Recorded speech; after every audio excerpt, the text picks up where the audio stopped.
Blog, कोई आपने website बनाई, आप स्टार्ट कर रहे हो, ठीक है। तो उस समय ये होना चाहिए कि आप सोचो कि हमसे छोटी वेबसाइटें कौन है, पहले तो उनको आप टारगेट करो, जिन्होंने मान लीजिए कम कंपटीशन पे काम किया हुआ है, उनको टारगेट करो। अगर आप उनको टारगेट कर ले गए, ठीक है, उनको आपने हटा दिया उनकी रैंकिंग से, उनके पर पूरा आप रिसर्च कर डालो। जैसे कुछ टूल्स आते हैं, अगर आप उस पर आप उनकी यूआरएल डालोगे, आपको पता चल जाएगा कौन कौन से लो कंपटीशन कीवर्ड पे वो लोग काम कर रहे हैं, और उस पे आप आर्टिकल लिखो सबसे पहले।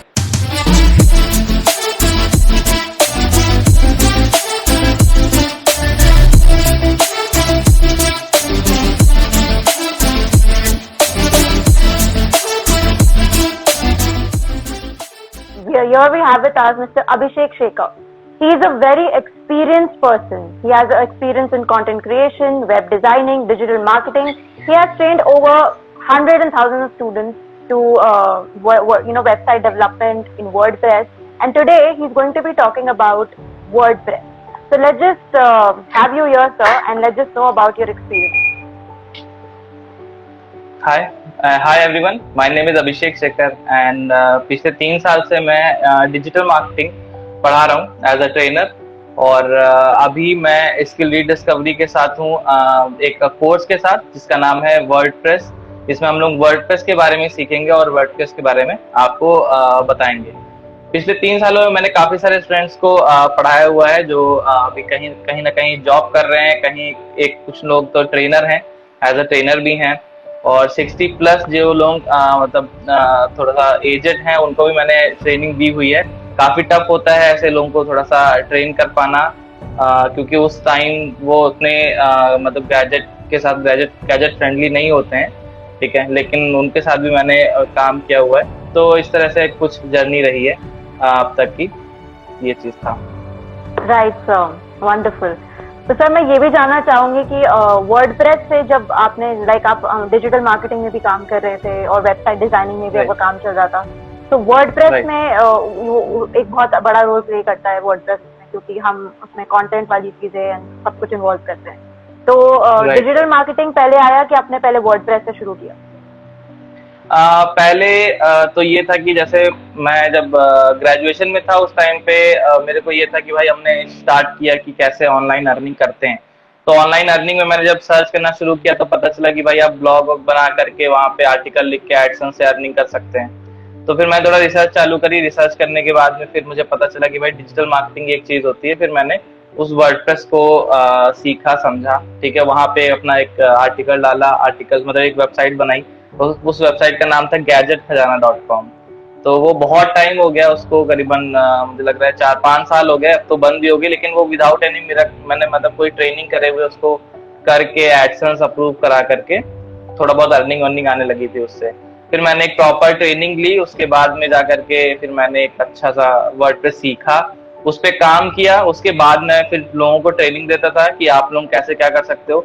और कहीं ना कहीं एक उम्मीद था लोगों के अंदर कि वर्डप्रेस सेफ नहीं है। बहुत सारी चीजें हैं, वो हम लोग आगे डिस्कस करेंगे। राइट। तो सर जैसे कि अ लॉट ऑफ स्टूडेंट्स वो कोशिश करते हैं कि आप डिजिटल मार्केटिंग में करियर बनाएं, और चाहे वो इंजीनियरिंग के स्टूडेंट्स हो या कॉमर्स के हो, आर्ट्स के हो, डिजिटल मार्केटिंग में सबको बहुत स्कोप दिखता है। बट ये कैसे पता करें कि आप में उसका पैशन है या नहीं, या आप एक्चुअल में डिजिटल मार्केटिंग का एक्सपर्टीज रखते हो कि नहीं? देखिए, उस सबसे पहली चीज, अगर आप मतलब आजकल तो सभी लोग फोन से बहुत ज्यादा मतलब फोन यूज करते हैं, सभी लोग मतलब कहीं पे भी जाएंगे तो फोन यूज करते हैं। तो शुरू में कहीं ना कहीं जैसे मेरे अंदर ये था कि भाई मुझे ऑनलाइन अर्निंग का करना है, एक साइड अर्निंग शुरू करनी है, इस तरह से मेरे को ग्रेजुएशन में था, ठीक है। तो अगर कोई भी स्टूडेंट इस तरह से देख रहा है कि एक साइड अर्निंग के तौर पर अपना बिजनेस या फिर अपना काम या फिर वो एक मतलब जैसे मेरा ये भी था कि मैं उतना पढ़ने में उतना अच्छा नहीं था, लेकिन हाँ मैं डिजिटल में बहुत अच्छा था। मेरा मतलब मेरे को टेक्नोलॉजी इन सबसे बहुत प्यार था। मेरे को जानना होता था कि ये कैसे चलता है, ये कैसे काम करता है, ठीक है, हर चीज चलानी होती थी, हर चीज को देखना होता था। तो अगर आपके मन में इस तरह से क्वेश्चंस आते हैं कि भाई ये काम कैसे करता है, ये मतलब कैसे चलती हैं चीजें, तो फिर आप उस चीज के लिए बने हुए हो, आप डिजिटल मार्केटिंग के लिए बने हुए हो, ठीक है। और बहुत डिफरेंट चीजें सोचनी होती हैं इसमें। जैसे अगर आप ब्लॉग भी लिख रहे हो तो आपको कैसा ब्लॉग लिखना है, कौन सी ऑडियंस उसको पसंद करेगी, आपकी आपकी नीश कौन सी होने वाली है, तो बहुत सारी चीजें होती हैं इसमें, ये चीजें रहती हैं। राइट। तो सर अगर हम प्रॉपरली वर्डप्रेस के बारे में बात करें तो चाहे कोई भी हो, किसी भी फील्ड से हो, ब्लॉग्स लिख सकता है, दे कैन हेल्प पीपल कि you know about from their blogs they can you know provide information.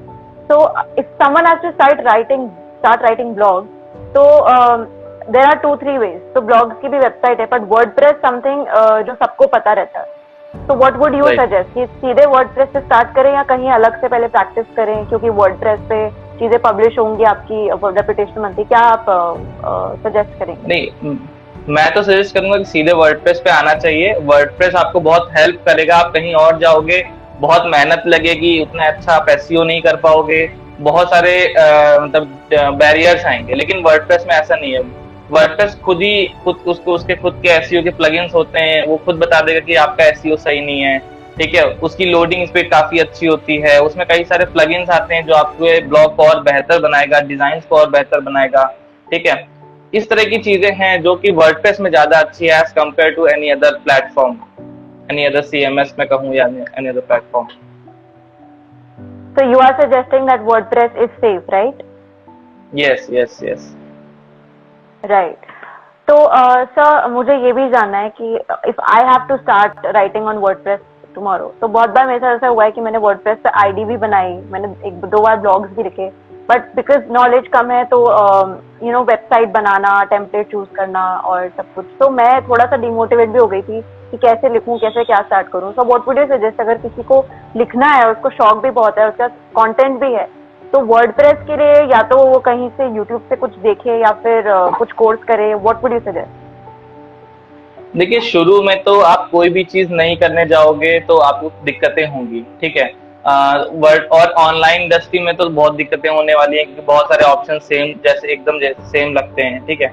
तो यहाँ पे तो मैं सजेस्ट करूंगा कि आप पहले तो एक कोर्स करो, एक आप उसमें आप एक्सपर्टीज हासिल करो, थोड़ा सा उसको देखो, ठीक है। यूट्यूब पे सर्च करो, ऐसा नहीं है जो आपका ट्रेनर बता रहा है कि आप उसी को मतलब एकदम आपने मान लिया, नहीं, आप उस पर भी और रिसर्च करो। हो सकता है कि ट्रेनर थोड़ा सा और कुछ चीजें छोड़ रहा हो या कुछ चीजें वो रह गई हो, तो आप यूट्यूब पे और रिसर्च करो, ठीक है। जितना आप रिसर्च करोगे आपकी नॉलेज और अच्छी होने वाली है, ठीक है। तो मैं तो कहूंगा कि पहले आप एक कोर्स करो, कोर्स के बाद में जो है आप यूट्यूब वगैरह करते रहो, उसके साथ में आप उसके साथ में स्टार्टिंग भी करते रहो, ब्लॉग भी लिखते रहो।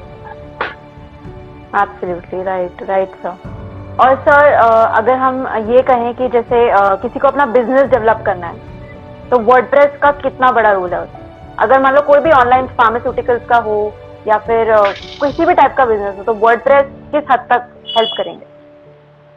देखिए, अभी हम लोग जो जितनी बातें की वो सब ब्लॉग्स के लिए बातें की, लेकिन ये होता है कि बहुत सारी इंडस्ट्री ऐसी हैं, मतलब बहुत सारे इंडस्ट्री ऐसी जिनकी वेबसाइट अभी भी मतलब एक बड़ी बड़ी, जैसे मैं अगर बात करूँ, डिज्नी की वेबसाइट वर्डप्रेस पे बनी हुई है, एबीपी न्यूज की वेबसाइट वर्डप्रेस पे बनी हुई है। तो बहुत बड़े बड़े जो हमारे मतलब मैं कहूँ कि इंडस्ट्री के लीडर्स हैं, उनकी वेबसाइट वर्डप्रेस पे है, ठीक है। तो हम लोग भी जैसे फार्मास्यूटिकल्स हो गया या मैं कहूँ ब्यूटी पार्लर जैसे सलून हो गए, उनकी वेबसाइट हो गई।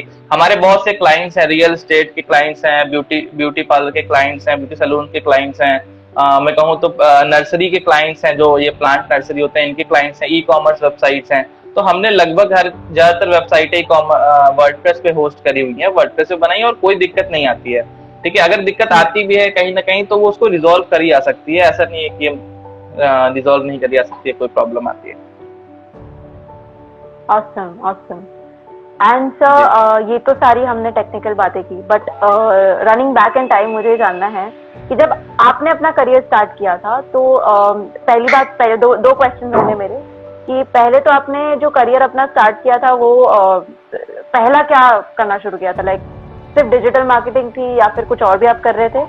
और सेकंड मेरा क्वेश्चन होगा, अगर आपने डिजिटल मार्केटिंग जब से करना चालू किया तो आप खुद ही प्रैक्टिस करते थे, किसी से गाइडेंस मिली, कोई कोर्स किया? दिस इज समथिंग जो आजकल के स्टूडेंट, स्पेशली मैं भी, you know we struggle with this question, तो क्या बताना चाहेंगे? देखिए, सबसे पहले जैसे आपने पहले क्वेश्चन किया ना कि क्या पहले से उसको ट्रेनिंग लेनी चाहिए कि नहीं लेनी चाहिए, तो मैं उसी पे रहूंगा कि मैंने भी ट्रेनिंग ली थी, ठीक है, इसीलिए मैं यहाँ पर हूँ। और जो मेरे ट्रेनर थे वो काफी अच्छे थे, इस वजह से मुझे, क्योंकि मेरे को जानना बहुत ज्यादा, मेरा इंस्टीट्यूट था, मैं वहाँ पहले ही 10 बजे पहुंच जाता था, मेरा जो क्लास होती थी वो 3 बजे होती थी, तो मैं दिन भर बैठ के जितनी भी क्लासेस होती थी वो भी लेता था, उनके साथ अलग से बैठता था, जितना वो पढ़ाते थे मैं सब कुछ अंदर से लेता था, वाह। मतलब कुछ भी छोड़ना नहीं चाहता था। तो मैंने ये काम लगभग 6 महीने तक किया है। मैं डेली सुबह 10 बजे, शाम को 5 बजे आता था, क्लास के अलावा भी पढ़ता था, अदर क्लासेस पढ़ता था, मेरे जो मतलब मेरे से आगे जो बैचेस चल रहे थे उनके भी, जो नीचे चल रहे थे उनके भी। तो इस वजह से कुछ ज्यादा अच्छे से दिमाग में भरा हुआ है सारी चीजें। राइट। और जो मेरा पहला क्वेश्चन था ये भी कि जब आप पढ़ाई कर रहे थे, कॉलेज में थे, तो पहले आपका शायद कुछ और गोल होगा या तब से डिजिटल मार्केटिंग ही था हमेशा से? कुछ नहीं और नहीं, देखिए करना हमेशा चाहते से थे? तो नहीं, हमेशा से नहीं था। पहले तो ये स्टार्टिंग से था कि बिजनेस करना है, हाँ। बिजनेस करना ये पता था, लेकिन मेरा क्या प्रोडक्ट होगा, मैं क्या बिजनेस करूंगा, नहीं आइडिया था, कुछ भी नहीं पता था। फिर राइट। स्टार्टिंग मतलब ये था, ग्रेजुएशन में मैंने अर्निंग वगैरह कैसे करें ये सब सर्च करना शुरू किया। ठीक है, करते करते करते करते फाइनली मुझे पता चला कि मुझे किस इंडस्ट्री में जाना है, डिजिटल मार्केटिंग में। हम्म। फाइनली मुझे वहाँ पे अपना प्रोडक्ट मिला, प्रोडक्ट यानी सर्विस हमें मुझे मुझे मिली कि वेब डेवलपमेंट मैं शुरू कर सकता हूँ, मैं डिजिटल मार्केटिंग की कंपनी एजेंसी स्टार्ट कर सकता हूँ। तो फाइनली मैंने वो स्टार्ट भी करी, और अभी हम लोग अच्छा रन कर रहे हैं, लखनऊ में अच्छा काम कर रहे हैं, पॉलिटिशियन वगैरह हो गए, इन सबके साथ अच्छा काम कर रहे हैं हम लोग। तो अभी मैं थोड़ा सा अच्छा खुश हूँ अपनी लाइफ से भी। Wonderful wonderful. तो ये तो हुई हमारे लाइक करियर की बात और टेक्निकल भी बातें राइट। कर ली।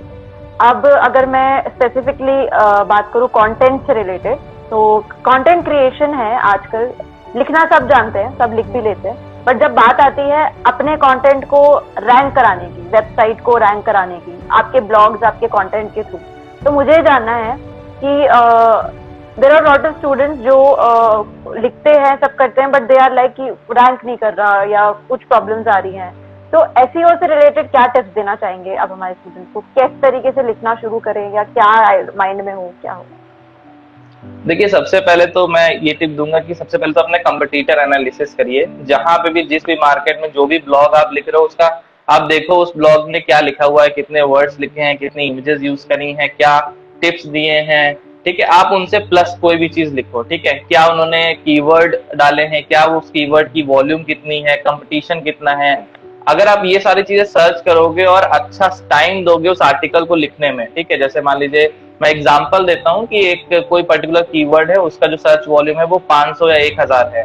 ठीक है, कंपटीशन लो है। ठीक है, फॉर एग्जांपल कंपटीशन लो है। ठीक है, अगर मैं उस पर आर्टिकल लिखता हूँ, आर्टिकल लिखने के बाद मैं, जो भी मेरा कंपटीटर था उसने 1500 वर्ड का आर्टिकल लिखा, ठीक है, मैं 1600-1700 वर्ड का आर्टिकल लिखता हूँ, उससे ज्यादा कुछ इमेजेस यूज करता हूँ। जैसे वो वाले आर्टिकल आपने देखे होंगे, टॉप 3 या टॉप 5, इस तरह के टॉप 5 बेस्ट, हाँ ये। हाँ। तो इस तरह के आर्टिकल्स अगर आप लिखोगे ये ज्यादा अच्छा होता है। यूट्यूब गूगल बहुत अच्छे से उसको समझता है। इस तरह के आर्टिकल आराम से बीट कर सकते हो अपने कंपटीटर्स को बहुत इजीली। ठीक है, ये चीज रहती है। awesome। तो सर आपने यहाँ पे कंपटीशन की बात की थी, कुछ दिन पहले मैंने भी एक आर्टिकल पढ़ा था, तो उसमें दो चीजें लिखी थी कि जब आप हाई कंपटीशन वाले वर्ड ले लेते हो तो भी आप थोड़ी असमंजस में पड़ जाते हो, शायद मैंने हाँ, यूज किया है कि राइट। मतलब थोड़ा सा ऐसा प्रॉब्लम रहता है कि अगर ज्यादा कंपटीशन वाला वर्ड ले लिया तो उसको सही तरीके से यूज करना आना चाहिए, नहीं तो फिर भी रॉन्ग, क्योंकि वो सब लोग जैसे कम्युनिकेशन वर्ड है, एग्जाम्पल के लिए ले लेते हैं। तो अगर उसका कंपटीशन बहुत आया और अपने ब्लॉग में यूज करें, अगर सही तरीके से ज्यादा फ्रीक्वेंसी में शायद नहीं यूज करेंगे तो भी आर्टिकल नीचे जा सकता है, और अगर लो कंपटीशन का लेंगे तो कंटेंट लो हो जाएगा। तो ऐसे में किस तरीके से अपने दिमाग को मैनेज करना चाहिए, काम को मैनेज करना चाहिए, क्या एडवाइस होगी आप? देखिए मैं तो आपको अगर बताऊं तो, अगर आप स्टार्ट कर रहे हो कोई भी ब्लॉग, कोई आपने वेबसाइट बनाई, आप स्टार्ट कर रहे हो, ठीक है, तो उस समय ये होना चाहिए कि आप सोचो कि हमसे छोटी वेबसाइटें कौन है। पहले तो उनको आप टारगेट करो, जिन्होंने मान लीजिए कम कंपटीशन पे काम किया हुआ है, उनको टारगेट करो। अगर आप उनको टारगेट कर ले गए, ठीक है, उनको आपने हटा दिया उनकी रैंकिंग से, उनके ऊपर पूरा आप रिसर्च कर डालो। जैसे कुछ टूल्स आते हैं, अगर आप उस पर आप उनकी यूआरएल डालोगे, आपको पता चल जाएगा कौन कौन से लो कंपटीशन कीवर्ड्स पे वो लोग काम कर रहे हैं, और उस पे आप आर्टिकल लिखो सबसे पहले। जब आप उन पे काम कर ले जाओगे, उसके बाद फिर आप हाई पे आओ। अगर आप डायरेक्ट हाई पे चले जाओगे, सोचो कि मैं 50,000 वॉल्यूम पे काम कर लूं, ठीक है, हाई कंपटीशन है, कोई बात नहीं, मेरे पास ट्रैफिक आएगा, तो नहीं आने वाला, भूल जाइए आप उसे। पहले आप काम करो 500 को लेके चलिए, आप 500 वॉल्यूम भी होगा तब भी ठीक है, आप 500 के 10 आर्टिकल लिख डालिए, कम से कम आप रैंक तो करोगे। जहां गूगल ने आपके 2-3 आर्टिकल रैंक कराए, ठीक है, आप और वॉल्यूम बढ़ाओ, अपने आर्टिकल्स की फ्रीक्वेंसी बढ़ाओ। जैसे आपने 10 लिखे एक महीने में, मान के चलिए अगले महीने में आप 15 लिखिए, जहां आपके 2-3 आर्टिकल रैंक हुए, गूगल और उस पर विजिटर आएंगे, उस पर टाइम स्पेंड करेंगे उन आर्टिकल्स पे। गूगल को ये इंडिकेशन जाएगा कि भाई ये अच्छा वेबसाइट है, ये अच्छी वेबसाइट है। गूगल आपके 2-4 आर्टिकल और रैंक कराएगा, फिर उनको वो जज करेगा कि क्या ये यूजर ठीक ठाक टाइम स्पेंड कर रहे हैं कि नहीं कर रहे हैं, कम बाउंस रेट है उसका, ठीक है। तो उस हिसाब से फिर गूगल और आपका, तो धीरे धीरे धीरे धीरे चीजें आगे बढ़ेंगी। आप सीधे जाकर के 50,000, 1 लाख, 2 लाख के वॉल्यूम पे काम नहीं करना चाहिए मेरे हिसाब से। Right right. तो सर जैसे आपने वॉल्यूम वर्ड को बहुत बार यूज किया, तो मैं अपने व्यूअर्स को यहाँ पे बताना चाहूंगी कि वॉल्यूम का मतलब होता है, शायद सर मैं सही बोल रही हूँ नहीं, आप करेक्ट कीजिएगा, कि वॉल्यूम का मतलब होता है कि उस वर्ड को यूज करने की फ्रीक्वेंसी, या कितने ज्यादा लोग उस वर्ड को यूज करते हैं, कितना यूजेबल, ऐसा ही कुछ है ना सर? नहीं, यहाँ पे वॉल्यूम का मतलब है कि कितने, उसका जो मतलब सर्च टर्म है, जैसे 50,000 वॉल्यूम है, जैसे कहने का मतलब है कि उसको कितने ज्यादा लोग सर्च कर रहे हैं। जैसे for example digital marketing word कितने लोगों ने सर्च किया एक महीने में, तो जैसे जो आएगा वॉल्यूम वो आएगा अराउंड 50,000 या 15,000। तो और कंपटीशन कितने ज्यादा लोग उस पर रैंक करने की कोशिश कर रहे हैं। तो ये वॉल्यूम का मतलब, जो आपने बताया कि कितने वर्ड्स आपके आर्टिकल में होने चाहिए, ये फ्रीक्वेंसी कहलाती है कीवर्ड की। कीवर्ड फ्रीक्वेंसी हमारी कितनी है पर्टिकुलर एक आर्टिकल के अंदर। बिल्कुल। ये भी फ्लक्चुएट होती है, जैसे कि फॉर एग्जांपल आपका 1500 वर्ड का आर्टिकल है, ठीक है। इस 1500 वर्ड में अगर आप एक कीवर्ड लेके चल रहे हो, तो एक कीवर्ड अराउंड आपको करीबन 7 से 8 बार यूज करना चाहिए, ठीक है भैया, उससे ज्यादा भी। वो अगर आप प्लगइन यूज कर रहे हो, कुछ प्लगइन्स आते हैं तो वो इजीली आपको बता देंगे कि भाई आपने सही किया नहीं सही किया, वो सारी चीजें। और अगर ये प्लगइन जानना है तो आप कोर्स ले सकते हैं, मैं कोर्स में सारी चीजें बताऊंगा। बिल्कुल। तो गाइस, जैसा कि आपने देखा कि सर ने आपको बिल्कुल सही नॉलेज दे दी है, और बिल्कुल एक क्लिफ हैंगर पे भी छोड़ दिया है कि अब आपको और जानना ही पड़ेगा। तो do enrol into his course, go to our website, सारा आपके लिए अवेलेबल है ही। और मैं also I would like to tell our viewers कि गाइस, अभी अगर आपके कोई भी क्वेश्चन हैं related to our course, related to WordPress, content creation, digital marketing, you may ask. ये एक बहुत सही अपॉर्चुनिटी है अपने करियर को किक स्टार्ट करने की। सर मेरा एक लास्ट क्वेश्चन और है। जैसे कि हमने वर्डप्रेस के बारे में बात की और हमारा कोर्स भी वर्डप्रेस के बारे में है, तो मुझे जानना है कि वर्डप्रेस आजकल सभी यूज करते हैं, it's the most running website on Google. तो कितने लिमिटेशंस होंगे, अगर होंगे कोई लिमिटेशन, कोई है उनके वेबसाइट के लिमिटेशंस भी? नहीं देखिए, लगभग कोई लिमिटेशंस नहीं है। हाँ, ये थोड़ा बहुत है, देखिए कहीं ना कहीं हर एक प्लेटफॉर्म की एडवांटेज एंड डिसएडवांटेज होते हैं, लेकिन मैं कहूंगा बहुत कम, मान के चलिए 2% के आसपास। लगभग 98% हमारे पास एडवांटेज ही एडवांटेज है। आप चाहो यहाँ पर आप ई कॉमर्स वेबसाइट, आप मल्टी वेंडर वेबसाइट बनाना चाहो, मल्टी वेंडर वेबसाइट बन जाएगी। यहाँ तक 3 बैकएंड आप प्रोवाइड करा सकते हो अपने यूजर्स को, आप अमेजोन जैसी वेबसाइट बना सकते हो, ठीक है। तो हर एक जैसी वेबसाइट आप क्रिएट करी जा सकती है, लेकिन आपके अंदर एक्सपर्टीज होनी चाहिए उस पर्टिकुलर वेबसाइट को बिल्ड करने की, ठीक है। तो बनाने को कुछ भी वहां पे बिल्ड किया जा सकता है, इतने सारे प्लगइन्स दिए हुए हैं वहां पर, आराम से आप यूज करो, ठीक है। सेफ वेबसाइट, सेफ भी रहेगी, सिक्योर भी रहेगी और अच्छे से वर्क करेगी। और जैसा कि आपने कहा कि प्लगइन शब्द का मतलब जानने के लिए कोर्स ज्वाइन करना पड़ेगा, राइट? राइट। तो गाइस, जल्दी से वर्डप्रेस डेवलपमेंट वाला कोर्स सर का ज्वाइन कीजिए, और इस शब्द का भी मतलब जानिए, और भी नई नई चीजें जानिए, और अपने बिजनेस को, अपने करियर को, फ्रीलांसिंग को, जिसमें भी आपका इंटरेस्ट है, just take it forward.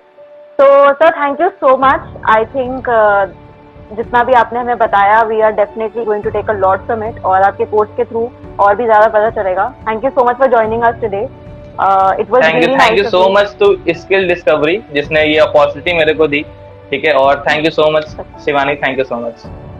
Yes sir. Sir आप कुछ कहना चाहेंगे, like in conclusion, overall digital और वर्डप्रेस के बारे में, ताकि लोग हमारा कोर्स के में क्या क्यों इंटरेस्ट लें, कुछ बताना चाहेंगे? बिल्कुल। देखिए, सबसे पहले तो मैं आपको ये बताऊंगा कि ये कोर्स हिंदी एंड इंग्लिश दोनों ही लैंग्वेजेस में है, जैसे हम लोग अभी बात कर रहे हैं, सेम ऐसे ही होगा, ठीक है। मैं आपको समझाने वाला हूँ। दूसरी चीज, ये कोर्स को करने के लिए आपको कोई कोडिंग नॉलेज की जरूरत नहीं होने वाली है। मतलब आप नॉर्मल ग्रेजुएशन में होगे, आपने कोई कोर्स नहीं किया होगा, कुछ नहीं किया होगा, आप स्टार्ट कर सकते हो, ठीक है। इस कोर्स को करने के बाद आप अपना खुद का डिजिटल मार्केटिंग एजेंसी स्टार्ट कर सकते हो, sorry, web development agency start कर सकते हो। आप कहीं पर भी किसी को अप्रोच करो कि भाई हम आपकी वेबसाइट बना देंगे, एक पर्टिकुलर अमाउंट 15, 20, 25,000। अगर आप बड़े बड़े क्लाइंट्स को अप्रोच कर ले गए, जैसे होटल क्लाइंट्स हो गए, डॉक्टर हो गए, डेंटिस्ट हो गए, या और भी गायकोलॉजिस्ट हो गए, तो इन सबको अगर आप अप्रोच करोगे 25-30,000 वो लोग आराम से पे करते हैं। सबसे हाई पेइंग अगर कोई इंडस्ट्री है तो ये वाली इंडस्ट्री है। मतलब आप इसको आराम से अगर आप अच्छे से सीख गए, और ऐसा नहीं है कि ये कोर्स खत्म होने के बाद मैं आपको पढ़ा दूंगा, सारे लेक्चर दे दूंगा, इसके बाद में मैं आपको भूल जाऊंगा, ऐसा नहीं। आप मेरे को कभी भी कॉल करो, आप मेरे को व्हाट्सएप करो, हम लोग एक ग्रुप क्रिएट करेंगे, वहां पे आप अपने क्वेश्चन राइज करो, मैं आपको आंसर दूंगा, ठीक है। और अगर जरूरत पड़ी तो मैं आपको एनीडेस्क एक सॉफ्टवेयर होता है जो मतलब मैं यहाँ से आपका कंप्यूटर एक्सेस कर पाऊंगा, तो मैं वहां पे भी आपकी हेल्प करने वाला हूँ, ठीक है। तो ज्वाइन कर लीजिए इस कोर्स को जितना जल्दी हो सके। बिल्कुल सर, डेफिनेटली हमारे व्यूअर्स को पता तो चल ही गया होगा इस कोर्स की इम्पोर्टेंस। और गाइज जितने भी लोग यहाँ हैं और जितने भी लोग आगे जाके इस वीडियो को देखेंगे, मैं आप सबसे रिक्वेस्ट करती हूँ कि आई एम श्योर आप सबने आज ज्वाइन किया है तो डिजिटल मार्केटिंग में वर्डप्रेस में तो आपका इंटरेस्ट हो गई, आप इतनी देर तक हमारे साथ बने रहे। अगर आपके कोई क्वेश्चंस है तो we are definitely going to take them. Sir उससे पहले एक छोटा सा गेम खेल लेते हैं अगर आप अलाउ करें तो। ये एक रैपिड फायर है जी सर, एक रैपिड फायर है जो कि डिजिटल मार्केटिंग से और एसईओ से रिलेटेड है। तो मैं कुछ ऐसे वर्ड्स बोलूंगी और आपको उससे रिलेटेड कुछ वर्ड्स मुझे बोलने हैं। तो जैसे कि फॉर एग्जांपल अगर मैं कहती हूँ वर्डप्रेस, तो जो सबसे पहला वर्ड आपके माइंड में आता है उससे रिलेटेड आप मुझे बताइएगा। तो जैसे सर मैं आपसे बोलती हूँ एसईओ। एसईओ सबसे पहले keyword. If I say Google Ads. Google Ads. Money. Right. और sir blog. Blogs, AdSense. AdSense. या ठीक है। और अगर मैं आपसे पूछूं high competition keyword. High competition keywords, affiliate marketing. Right. और एफिलिएट मार्केटिंग उस पापा से मनी अर्निंग। राइट। और सर अगर हम डिजिटल मार्केटिंग के साथ एक सही सा वर्ड जोड़ना चाहें तो क्या होगा? डिजिटल मार्केटिंग सा वो खैर अपना आप में बहुत बड़ी चीज है, इसको ऐसे एक वर्ड में बता पाना थोड़ा सा मुश्किल होगा। मैं लगाती हूँ सर इसके साथ डिजिटल मार्केटिंग कोर्स। तो गाइज जितना भी सर ने हमें सिखाया है आज और आप और भी सीख सकते हैं, उसके लिए कोर्स करना तो जरूरी है, ये सर ने भी बोला है, सीखना तो जरूरी है। प्रैक्टिकल इम्प्लीकेशन आपको सिखाई देंगे। तो do not forget to enrol और also go to our website to check this course. Guys skills rediscovery not just ये वाला कोर्स, और भी बहुत सारे कोर्सेज डिजिटल मार्केटिंग में, एड्स में, फेसबुक एड्स में, सब में आपको कोर्सेज करवाएंगे। It's a skill based platform, so you don't have to worry about कि it's a typical education. It's all about your skills. Skills को discover कर लीजिए, आपका career rediscover सब हो जाएगा. So do not worry guys, and yeah, enjoy your weekend and thank you so much sir. Thank you everyone, and yeah, with this we sign off.